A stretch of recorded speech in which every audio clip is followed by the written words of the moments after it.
Good evening, good evening. Guys, magabi ra jud ko maka-vlog kay kanang more times ako ang murag more rest na nako ba paingon ako matulog. So before ko matulog mag sa ako mag-kuri-kuri sa ako. No, so kuan lang, vlog lang dinagmay. No, so karon mo share ko sa inyo hapon. Unsa kong gihimo para makadako nako ang ah, bugas nga ipautang sa planta. So, um, same lang ni siya guys kung ipakash ninyo, same lang ni siya nga pamaagi kung ano sa iyong buhaton. So, mag-base lang yun sa cash flow jud guys. Dapat yun focus no sa ato ang pag ito ang ilang may negosyo. So, asa naman ito kung gihimo diri.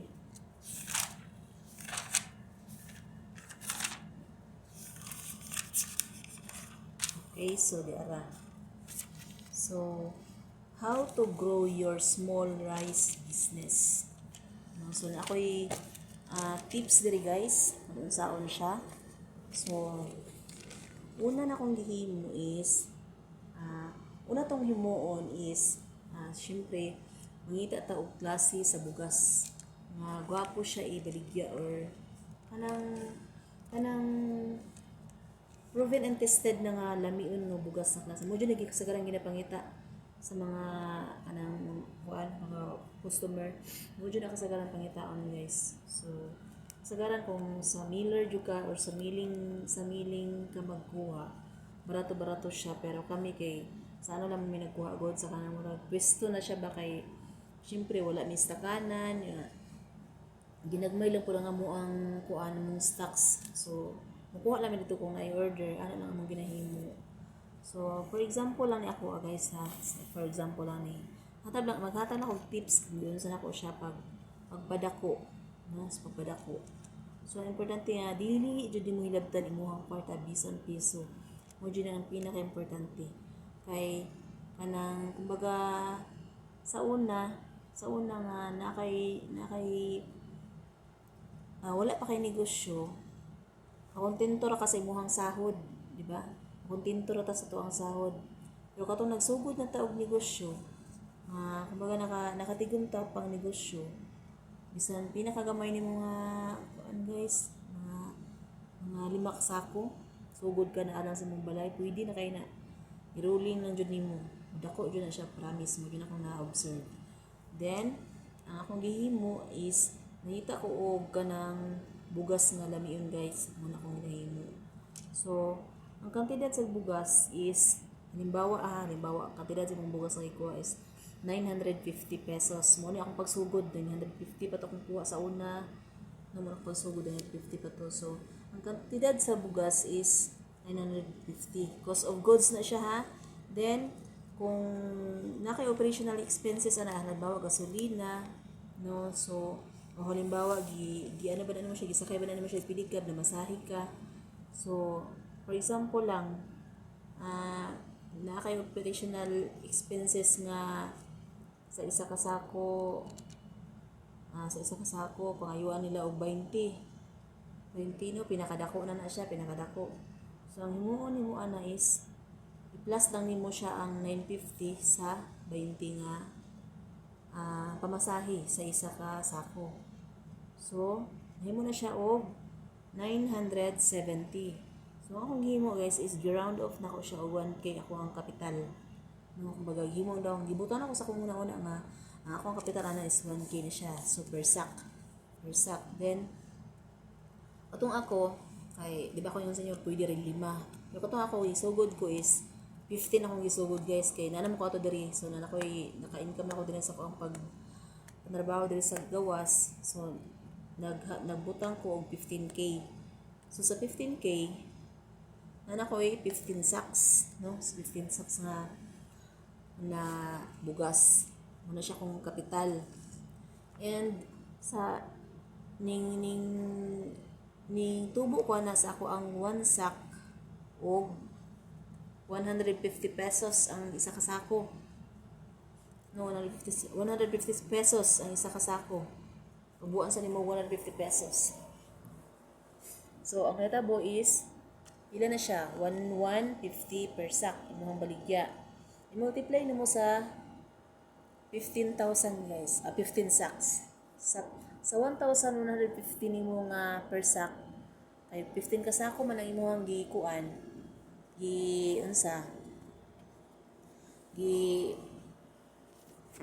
Palit. So, mahimutang siya og muhalin ang imong 15 sacks of 17,250.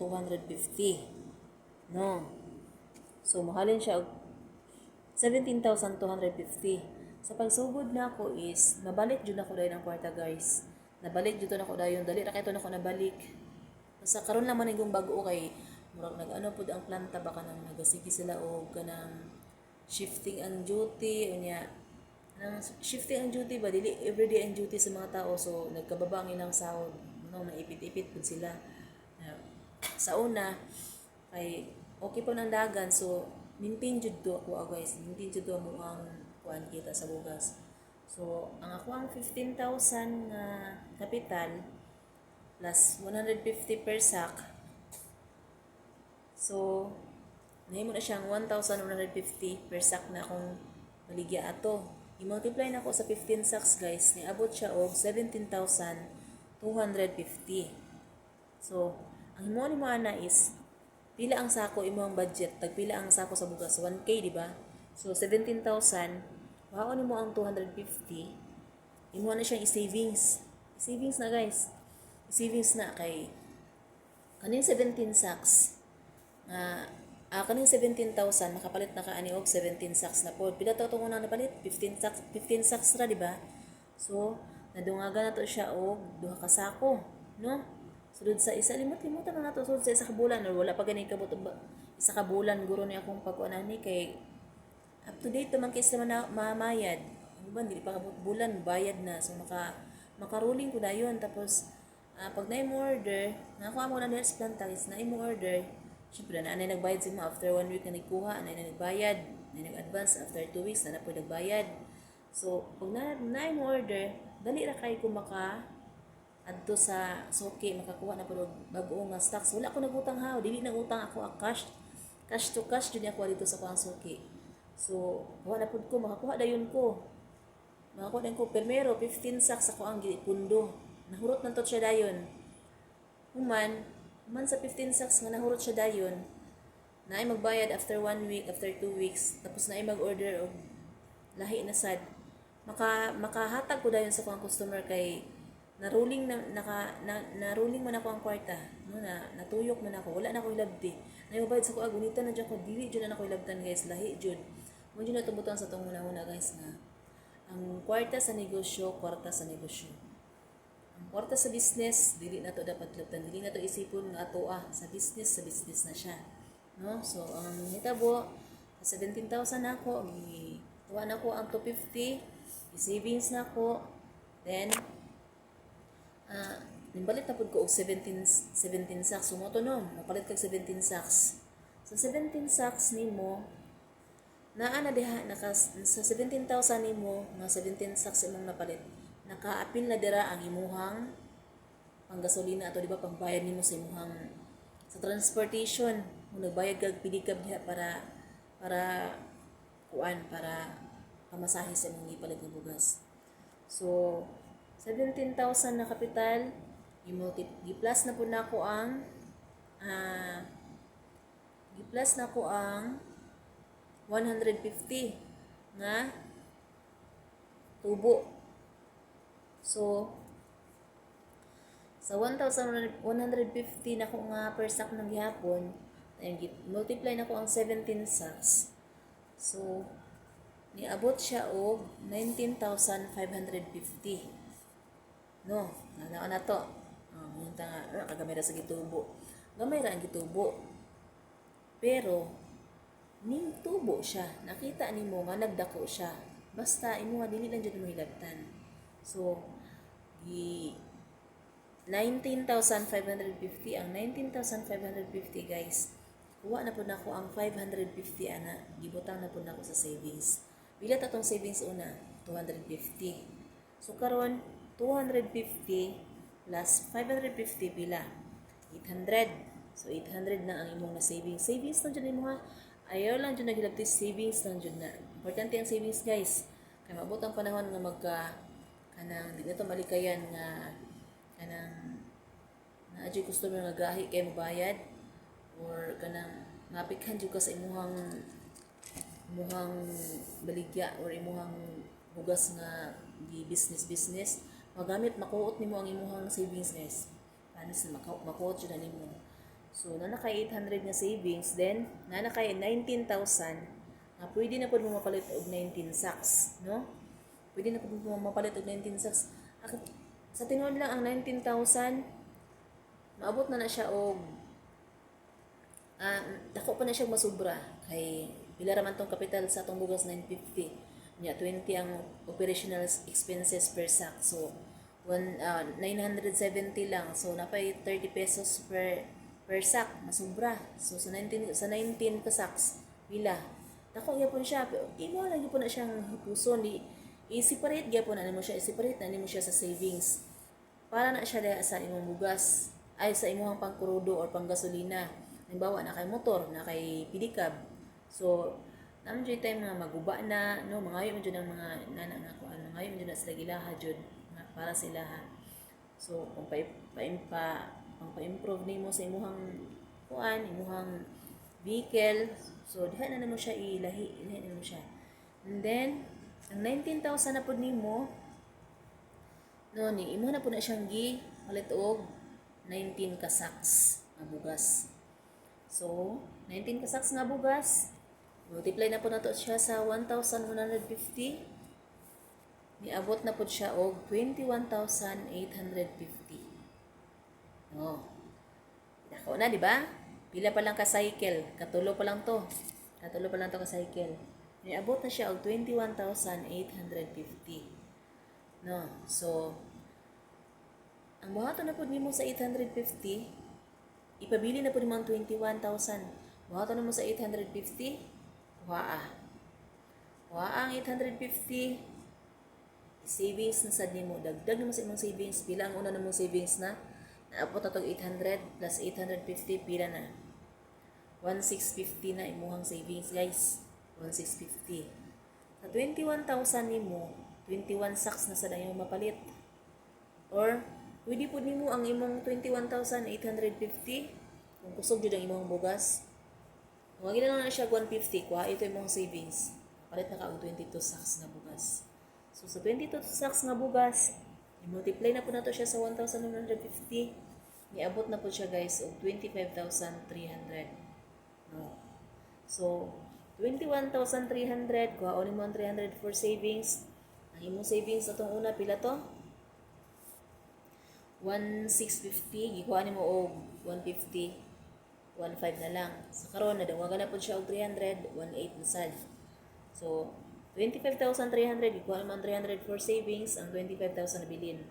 Ang 25,000 mo nga nabilin, imo na po na siyang ipalit og bugas guys. I-rolling lang yun siya, no? So mukaon man tanaw, diba? Mukaon man ta bugas. Mo gamit man sad ta og bugas. Pwede ra ta makuha diri sa to ang baligya. Muutang ta. Bayaran na to. Muutang ta. Isipon na to na ang dili jud na to At least, di ba?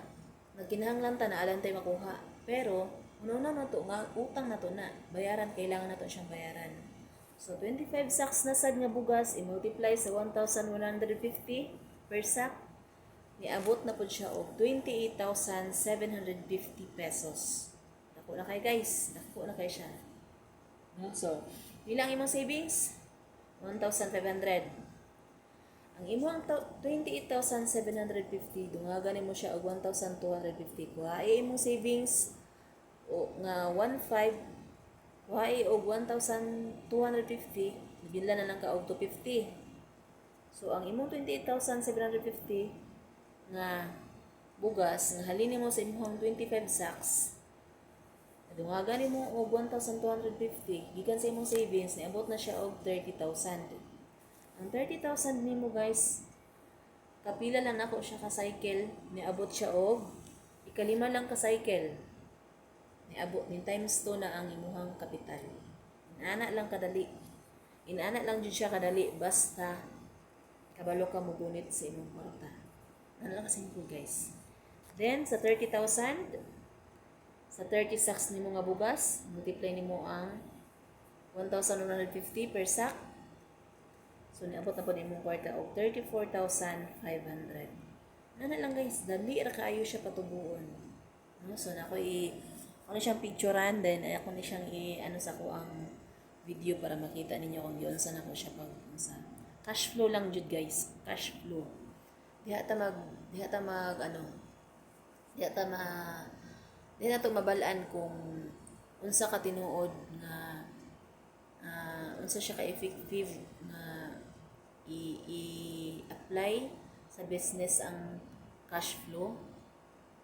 Diha na to siya makita nga effective kay siya o diha na to siya makita nga mo earn jud ka sa imong negosyo nga gusto nimo kuan. So ako planta man akong gi-supplyan, ikaw kung naa ka sa inyong balay daghan mong silingan diha, na kay 15k sugdi na. No? Pwede na kay sa balay lang ka. Sa balay lang sa ka magsugod kay ngano, dili ka mag-rent. Ano mo na naon, dili ka mag-rent. Dili sa ka magkuha og business permit, no? Kay try pa man nimo. No? So pero bisan pag kanang ginagmay lang na maabot jud ang panahon nga kung tarungon na jud ko dala mo dako jud na siya. Diha na ka makuha og business permit. So kana lang, salamat sa inyong pagpaminaw. Unta makahatag ko og idea sa inyong salamat. Bye-bye.